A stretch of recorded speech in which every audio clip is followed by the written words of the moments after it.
Der Untersuchungsausschuss zum deutschen Atomausstieg fördert einen heiklen Brief von Wirtschaftsminister Robert Habeck zutage. Er ging an die französische Amtskollegin. Das berichtet das Magazin Cicero. Habeck wollte sich von dem deutschen Atomausstieg offenbar über die ausreichende Stromproduktion französischer Kernkraftwerke absichern. Und zwar bevor er die Entscheidung traf. Der kurze Brief ist auf den 8. August 2022 datiert. Habeck bittet darin seine französische Amtskollegin um Bestätigung, dass die französische Regierung bis Anfang Januar 2023 50 Gigawatt AKW-Leistung am Netz haben werde. Kurze Zeit später, im April, gingen dann ja die letzten 3 Kernkraftwerke in Deutschland vom Netz. Das wollen wir besprechen mit unserem Innenpolitik-Kollegen Nikolaus Doll. Schön, dass du bei uns bist. Grüß euch. Guten Abend. Ja, hat Habeck hier doppeltes Spiel gespielt, uns in Deutschland zu sagen, wir bräuchten keinen Atomstrom, obwohl er ja von vornherein offensichtlich mit französischem Atomstrom kalkuliert hat? Kurze Antwort, doppeltes Spiel, ja. Aber man muss es differenziert sehen. Also erstens, der deutsche Strommarkt ist Teil des europäischen Strommarktes. Da wird produziert und verbraucht quer über die Grenzen hinweg. Dieser Binnenmarkt hat das Ziel, Strompreise zu glätten und besondere Härten nach unten auszugleichen. Deutschland war lange ein Exporteur von Strom. Die Franzosen haben viel Strom von uns gekauft. Es ist nicht ungewöhnlich, dass man nachfragt, ob man auch vom Nachbarn mal was bekommen kann. Die Franzosen hatten massive Probleme mit ihren AKWs in der Zeit, bevor Habeck diesen Brief geschrieben hat. Da kann man sich schon mal erkundigen im Zuge der Versorgungssicherheit, ob das möglich ist. Aber jetzt kommt das Problem. Er hat das ja gemacht ein halbes Jahr vorher, also im August 2022, bevor die deutschen AKWs vom Netz gehen sollten. Ursprünglicher Beschluss, Ende 23. Und da fragt er gleichzeitig nach, ob man denn genug Atomstrom indirekt aus Frankreich bekommen könnte. Das Urteil erspare ich mir jetzt selbst, sondern ich zitiere die französische Energieministerin. Die deutschen Grünen hat es noch nie gestört, französischen Atomstrom zu verbrauchen.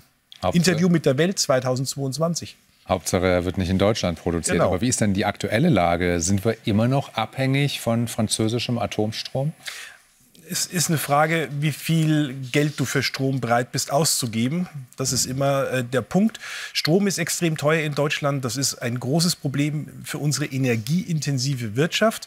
Wir waren lange ein Stromexporteur. Seit unsere AKW vom Netz gegangen sind, die nicht mehr so viel Leistung hatten, ist es aber gekippt. Wir führen jetzt Strom ein. Und ungefähr ein Viertel des eingeführten Stroms ist Atomstrom. Das hängt ein bisschen immer ab, von welchem Monat wir sprechen. Das meiste kommt aus Frankreich, ein Teil kommt auch aus Tschechien. Und insgesamt kann man so sagen, so knapp 10% dessen, was hier verbraucht wird, wird eingeführt. Das heißt, das sind schon Mengen, die ins Gewicht fallen. Und es hat einen großen Vorteil, kommt immer der Atomstrom. Er ist nicht abhängig von Wind und Wetter. Das ist ja nun nicht ganz unentscheidend. Könnte denn dieser Vorgang auch ein politisches Nachspiel haben? Der Brief an die französische Energieministerin weckt ja den Eindruck, dass Herr Habeck dann doch die Öffentlichkeit getäuscht hat.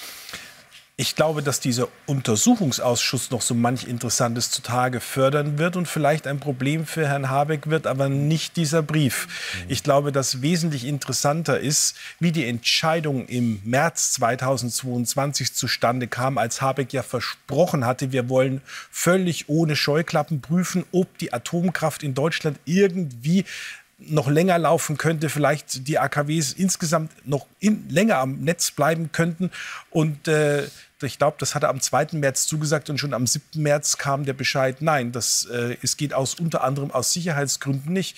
Ich glaube, dass man die Entscheidung noch mal prüft, ob die wirklich so ohne Scheuklappen fiel, das müsste man hinterfragen. Und das ist spannender als dieser Brief. Einige seiner Aussagen fielen ja auch schon, bevor die Gutachten überhaupt da waren. Das kam ja auch noch bei dieser Affäre dazu. Ja. Jetzt sind wir momentan gerade im Wahlkampf. Würde das aber jetzt die grüne Klientel überhaupt interessieren, die Leute, die die Grünen potenziell wählen? Oder sind die so in ihrer Bubble, dass es wahrscheinlich ganz egal ist, was da zutage kommt? Also ich glaube, die grüne Klientel interessiert das überhaupt nicht. Die Grünen sind eine Anti-Atomkraftpartei. Das ist Teil ihrer DNA. Das andere war ja Friedenspartei. Davon haben sie sich ja nun, wie ich finde, richtig und pragmatisch verabschiedet.